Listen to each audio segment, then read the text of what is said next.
হুগলি রায়বাজার সার্বজনীন রথযাত্রা কমিটির উদ্যোগে রথযাত্রা অনুষ্ঠিত হলো। রায়বাজার থেকে নৃত্য, গান ও বাজনার সহযোগে রথ বের হয়। ওলাইচণ্ডীতলা, বাসতলা মোড়, বালির মোড় হয়ে আবার রায়বাজারে এসে শেষ হয়। অগণিত ভক্ত রাস্তার দুপাশে দাঁড়িয়ে জগন্নাথ, বলরাম ও সুভদ্রাকে দর্শন করে।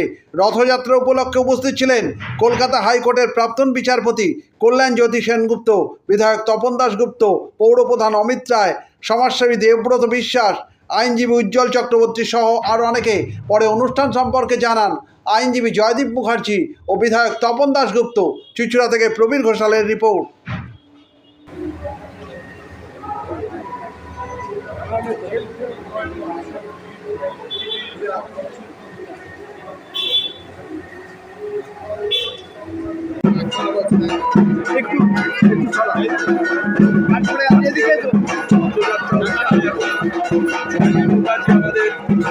আমার খুব প্রাণের ভাই, তো এখানে প্রতি বছরই রথের আয়োজন করে।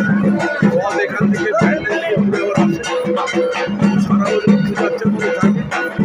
ওনাদের কাছে সারা বাংলা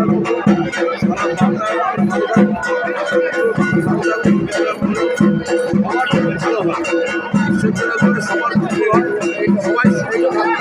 আর আমি যেন মানুষের সেবা করি, এই কিন্তু